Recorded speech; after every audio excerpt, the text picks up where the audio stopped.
એક વખત ઘરે આ રીતે ઘઉંના લોટના બ્રેડ બનાવવાનું તમે શીખી ગયા ને તો બહારથી તો તમે બ્રેડ લાવવાનું ભૂલી જ જશો. સ્પેશિયલી પાઉંભાજી બનાવીએ ત્યારે આપણે બહારથી બ્રેડ લાવતા હોઈએ છીએ, તો આજે ઘરે જ બનાવીશું ઘઉંના લોટના એકદમ પરફેક્ટ બ્રેડ. બ્રેડ બનાવવા માટે 1 ચમચી ખાંડ લઈ લેવાની છે અને એમની અંદર 2 થી 3 ચમચી ગરમ દૂધ આપણે એડ કરી દઈશું. દૂધ અને ખાંડને મિક્સ કરી લઈએ. એક વખત આપણી ખાંડ પીગળી જાય ત્યારબાદ 1 ચમચી ઈસ્ટ લઈ લેવાની છે. મેં અહીંયા 1 ચમચી જે ડ્રાય ઈસ્ટ આવે છે એ લીધેલી છે. ઈસ્ટને આપણે મિક્સ કરી લેવાની છે અને 10થી 15 મિનિટ માટે એમને એક્ટિવેટ થવા રાખી મૂકવાની છે. જ્યારે પણ બ્રેડ બનાવવા માટે ઈસ્ટનો ઉપયોગ કરો ત્યારે ઈસ્ટ તમારે તાજી જ લેવાની છે. જો તમારી પાસે જૂની ઈસ્ટ પડી હોય તો એ ઈસ્ટનો બિલકુલ ઉપયોગ નથી કરવાનો, કારણ કે ઘણી વખત એવું થતું હોય છે કે ઘણા ટાઈમથી પડેલી ઈસ્ટનો જો આપણે ઉપયોગ કરીએ તો એ પરફેક્ટ રીતે એક્ટિવેટ નથી થતી. તો 10થી 15 મિનિટમાં અહીંયા આપણી ઈસ્ટ છે એક્ટિવેટ થઈ ગઈ છે. તો આ રીતની તમારી ઈસ્ટ એક્ટિવેટ થાય તો જ તમારે આગળની પ્રોસેસ કરવાની છે, અધરવાઇઝ તમારા બ્રેડ છે એ સારા નહીં બને. તો આપણે એક બીજા બાઉલની અંદર 1 કપ જેટલો ઘઉંનો લોટ લઈ લઈશું. આપણે હેલ્ધી બ્રેડ બનાવીએ છીએ એટલા માટે મેં ઘઉંનો લોટ લીધો છે. મીઠું એડ કરી દઈશું સ્વાદ અનુસાર અને ત્યારબાદ આપણી એક્ટિવેટેડ ઈસ્ટ છે એમને એડ કરી દેવાની છે. તમે ઘઉંના લોટની જગ્યાએ અહીંયા મેંદાનો પણ ઉપયોગ કરી શકો છો, અથવા તો અડધો કપ મેંદો અને અડધો કપ ઘઉંના લોટનો પણ ઉપયોગ કરી શકો છો. ઈસ્ટને એડ કરી અને પહેલાં તો ઈસ્ટને મિક્સ કરી દઈશું એકદમ સરસ રીતે અને ત્યારબાદ આપણે થોડું થોડું કરતાં જઈ અને દૂધ એડ કરવાનું છે. તો મેં અહીંયા અડધો કપ દૂધ લીધું છે. દૂધને આપણે એકસાથે એડ નહીં કરીએ, થોડું થોડું કરતાં જઈ અને એડ કરી લઈશું. દૂધ પણ અહીંયા આપણે થોડું હુંફાળું ગરમ હોય એવું જ લેવાનું છે, ઠંડા દૂધનો ઉપયોગ નથી કરવાનો. અથવા તો તમે નોર્મલી રૂમ ટેમ્પરેચરવાળા દૂધનો પણ ઉપયોગ કરી શકો છો. બાકીનું જે બચેલું દૂધ છે એ પણ એડ કરી દઈશું અને આપણે એક સરસ લોટ બાંધી લઈશું. તો લોટ અહીંયા આપણે એકદમ સોફ્ટ તૈયાર કરવાનો છે, તો હાથની મદદથી જ આપણે લોટને તૈયાર કરી લઈએ. અહીંયા આપણો જે લોટ છે એ વધારે પડતો જો કઠણ હશે તો પણ આપણા બ્રેડ છે એ પરફેક્ટ નહીં બને અને પરફેક્ટ રીતે આપણો લોટ છે એ પ્રૂફ નહીં થાય. તો એમને આપણે પ્લેટફોર્મ પર ટ્રાન્સફર કરી લઈશું અને હાથની મદદથી એકદમ આપણે સરસ રીતે એને સ્ટ્રેચ કરવાનો છે. તો મેં અહીંયા થોડું ઓઇલ લઈ લીધેલું છે હાથમાં. તમે ઓઇલની જગ્યાએ બટરનો પણ ઉપયોગ કરી શકો છો અને હાથની મદદથી આપણે એને એકદમ સ્ટ્રેચ કરી લેવાનો છે.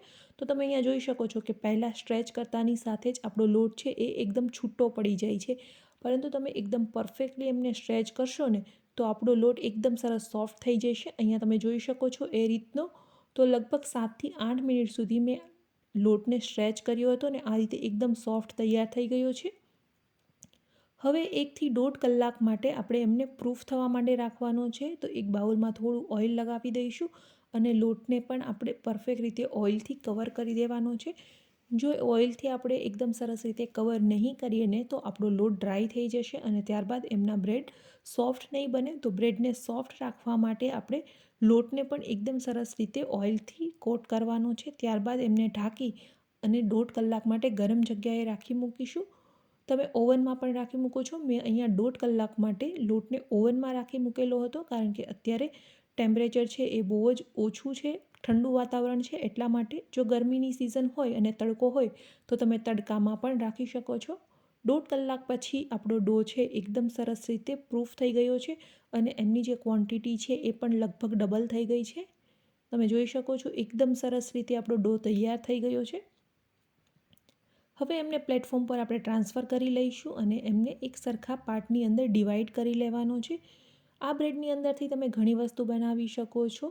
તમે જે લાદી પાવ આવે છે એ બનાવી શકો છો. આપણા જે સ્લાઇસ બ્રેડ આવે છે પકોડા બનાવવા માટેના, એ પણ તમે આમાંથી જ બનાવી શકો છો. અને ગાર્લિક બ્રેડ બનાવવા હોય તો કોઈ પણ વસ્તુ છે, નાન પણ તમે આ બ્રેડની બનાવી શકો છો. બસ માત્ર તમારો જે લોટ છે એ એકદમ પરફેક્ટ રીતે તૈયાર હોવો જોઈએ. આ ડોમાંથી પિઝા પણ બની જશે અને પિઝા પણ ખૂબ જ સરસ હેલ્ધી બનશે, કારણ કે આપણે અહીંયા ઘઉંના લોટનો ઉપયોગ કર્યો છે. મેં એમને નાની નાના પાર્ટની અંદર ડિવાઈડ કરી દીધા છે, કારણ કે આપણે જે ફ્લાવર બ્રેડ છે એ બનાવવાના છીએ. તો એમના માટે આટલી સાઇઝના બોલ્સ એકદમ પરફેક્ટ છે.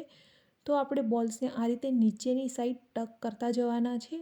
તો આ ખાસ તમારે ધ્યાન રાખવાનું છે કે આ રીતે તમારે નીચેની સાઈડ ટક કરતા જવાના છે અને ત્યારબાદ એક રાઉન્ડ શેપ આપી દેવાનો છે. એકદમ હળવા હાથે શેપ આપવાનો છે, વધારે પ્રેસ નથી કરવાનું. અને બસ સેમ પ્રોસેસથી આપણે બાકીના બધા જ બોલ્સ તૈયાર કરી લઈશું. તો અહીંયા મેં બધા બોલ્સની વચ્ચે થોડી થોડી જગ્યા રાખી છે, કારણ કે એમને આપણે ફરી વખત પ્રૂફ થવા રાખવાના છે, તો એ થોડા ફૂલી જશે. તો અહીંયા આપણા બ્રેડ બનીને તૈયાર થઈ ગયા છે. એમને આપણે લગભગ 15થી 20 મિનિટ માટે પ્રૂફ થવા માટે રાખી દઈશું. તો 15થી 20 મિનિટ પછી આપણા જે બોલ્સ છે એમની સાઇઝ થોડી મોટી થઈ ગઈ છે. હવે આપણે મિલ્ક બ્રશ કરી દઈએ. તો મેં મિલ્કની અંદર અહીંયા થોડી ખાંડ એડ કરી છે, જેનાથી એમનો કલર ખૂબ જ સરસ આવશે, એકદમ બ્રાઉન કલરનો. પહેલેથી પ્રીહીટેડ ઓવનની અંદર 250 સેલ્સિયસ પર આપણે 15થી 20 મિનિટ માટે બેક કરી લઈશું. અહીંયા તમે જોઈ શકો છો એકદમ સરસ કલર આવ્યો છે આપણા બ્રેડનો.